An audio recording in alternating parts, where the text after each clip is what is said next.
Yo, welcome to 2048. This is the game that my group has made. My name's Marcus. My group mates I'm are. Sean. My bad. Uh, this game is 2048. Basically, you are given a 4x4 grid and you use WASD to control the direction of moving the blocks. So if you move the block up, 2 plus 2 is 4. If you move them to the left, the blocks move to the left. Move to the left again, you get another 4. Up again is 8. And it just combines like that. The goal is to get 2048 and see how high you can get your score. Score's in the top right. And then you can go back or to the home screen. Scores, yes, because we've got networking.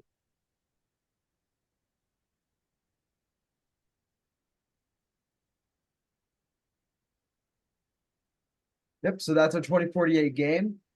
Looks pretty good. We did the graphics using some Adobe tools and used the sprite system that's inside SML, which we'll take a look at right here. We create a class for handling sprites like loading and drawing the game board at each instance of the game. And then we use some like hash or some unknown maps to help with that. Pretty nice. Um, and then we had a font system and text, and then these are like the coordinates for certain positions on the map for the cells. And so yeah, this kind of handles all the sprites, and then inside the wrapper, that's where we initialize all these sprites. So you see here when the wrapper is constructed at the start of the game, it's gonna initialize all these textures that we know are gonna be in the game as long as the game is going. I made them all pointers, so doesn't do any copies of that. And then with the game itself, we use inheritance with this null block, basically a block with no value. It's not existent, which we use to represent actually an empty square.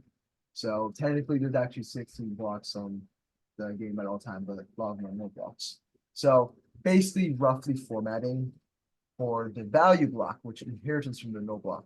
As you can see here, actually has purpose, has more values and conditions that aren't in no block, and this is what we actually are kind of working with in the game. The design itself of the game is very simple, and we use a vector actually as our backbone for the actual grid, or actually two-dimensional array. And then for the test cases, this is what we got for the test cases right here. Yeah, so then some of the test cases, we just did some pretty simple functions here, just testing some of the getters and setters for the blocks and what values they're assigned to. And we tested when we were testing the setters, we also had to use the getters in it. So that's why we tested the getters first, and that worked perfectly. And then some of like just the implementation of the game. We didn't really do anything different from 2048. We pretty much just went based perfectly off that. So yeah, and then off to the server with Garrett. So for the server, we used Microsoft Azure with a Windows 11 virtual machine, which is running the code. And so it connects by using the server's IP address and then what port to send the information through packets.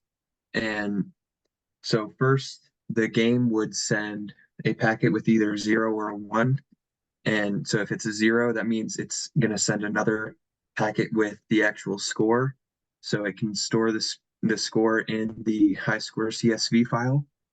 And so it takes in the score and then puts it into an array, a size 6 array, and then it uses the bubble sort, and then it stores the values in the file.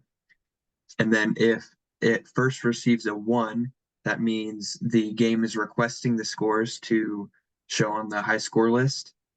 And then, so that means it's going to get the highest 5 scores from, or the only 5 scores in the file, and then put them into packets and then send them back to the game.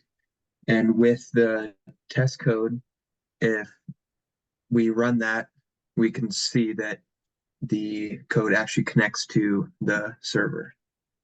So for me actually running the code, you can see on Marcus's screen that it will show that it did connect, but we had issues of it actually receiving the actual score value instead of just 0 for some reason.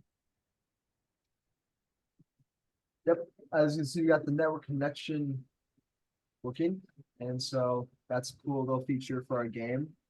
And then to finalize in conclusion, I think. Oh, and then by this is the server or the client side that we had. The server code. Right here.